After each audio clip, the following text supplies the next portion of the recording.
तो क्या बीजेपी का ही स्पीकर बिहार में बनने वाला है? बिहार विधानसभा में बीजेपी का स्पीकर बनेगा, प्रेम कुमार स्पीकर बनने वाले हैं, ये लगभग तय माना जा रहा है।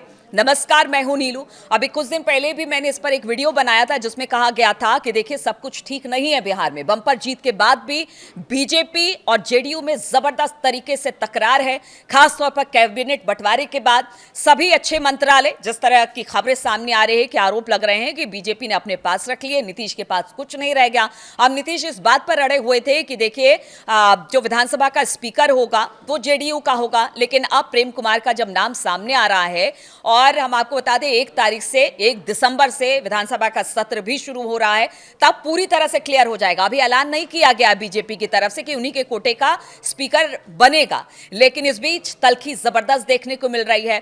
और इस बीच खबर यह भी आ रही है कि 1 तारीख से जब विधानसभा का सत्र शुरू होगा, स्पीकर कौन होगा, स्पीकर के बाद यह पता चल जाएगा कि नीतीश कुमार कहां स्टैंड करते हैं। क्योंकि कहा यही जा रहा है कि नीतीश कुमार को मुख्यमंत्री तो बना दिया गया, लेकिन बीजेपी का राज बिहार में चल रहा है। अभी कुछ फैसले, कल कैबिनेट की एक बैठक हुई, तमाम बड़े फैसले लिए गए और कहा यह गया कि बहुत सारे फैसले, जिस तरह से खबरें सामने आ रही है छन कर कि बहुत सारे ऐसे फैसले थे जिसमें कोई तारतम्य नहीं दिखाई दिया। हालांकि नौकरी को लेकर जो वादे किए गए थे उसको लेकर एक रूपरेखा तैयार की गई है कि कैसे बिहार के बेरोजगार युवाओं को नौकरी मिले, जिसका वादा एनडीए सरकार ने किया था, जेडीयू और बीजेपी ने किया था। अब उसको लेकर खाका तो तैयार हो गया, लेकिन जो गृह मंत्रालय जिसको लेकर सबसे ज्यादा बवाल कटा हुआ है, कहा यह जा रहा है कि एक पावर बैलेंस की कोशिश की गई थी कि अगर नीतीश कुमार मुख्यमंत्री होते हैं तो चलिए गृह मंत्रालय जो है वो चला जाएगा बीजेपी के पास, लेकिन अब स्पीकर को लेकर रार जरूर देखने को मिल रही है। वहीं अगर सम्राट चौधरी की बात की जाए, जैसे ही वो गृह मंत्रालय का प्रभार उन्होंने संभाला उसके बाद जबरदस्त एक्शन में दिखाई दे रहे हैं, बुलडोजर एक्शन हो रहा है। योगी आदित्यनाथ की तर्ज पर लगातार हर जगह जहां पर भी अवैध अतिक्रमण हुआ है उसको ढहाने का काम किया जा रहा है। लेकिन इसी बीच कहा यह भी जा रहा है कि जो फैसले लिए जा रहे हैं, कुछ फैसले ऐसे हैं जिसमें की सहमति नहीं बनी, लेकिन अलग अलग तरीके से फैसले लिए जा रहे हैं। इस तरह की खबरें सामने आ रही है। हालांकि देखिए, ना बीजेपी ना जेडीयू सब एक साथ मिलकर काम करने की बात कह रही है और उन्होंने कहा है कि जो वादा हमने जनता से किया था, चाहे महिलाओं को लेकर, युवाओं को लेकर या फिर विकास को लेकर बिहार के, उस पर काम किया जा रहा है। लेकिन अंदर खाने ये जरूर है कि क्या नीतीश कुमार कितने दिन तक मुख्यमंत्री रहेंगे, क्योंकि जिस तरह से कैबिनेट का बंटवारा हुआ और जिस तरह से बीजेपी अब धीरे धीरे आगे बढ़ रही है और काम को रफ्तार दे रही है, उससे कहीं ना कहीं नीतीश कुमार को भी अब ये भय सताने लग गया है कि क्या वाकई वो कितने दिनों तक मुख्यमंत्री रहेंगे। इसलिए सारी चीजें अब एनडीए के अंदर यानी कि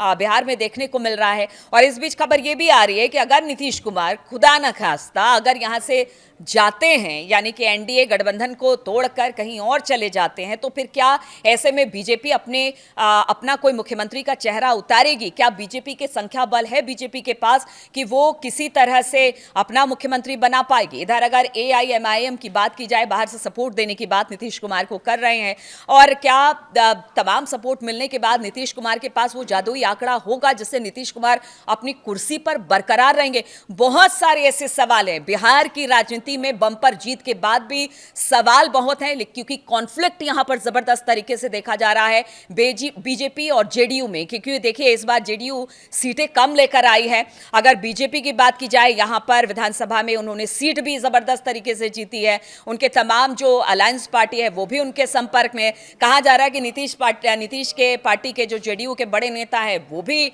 बीजेपी के साथ हैं। तो ऐसे में क्या स्थिति, क्या परिस्थिति बन रही है, इसको लेकर जबरदस्त तरीके से चर्चा चल रही है। और इस बीच ये भी देखना होगा कि जैसे जैसे बिहार की राजनीति या बिहार में कामकाज या बिहार में जो फैसले लिए जाते हैं उसको लेकर किस तरह की स्थिति बनती है।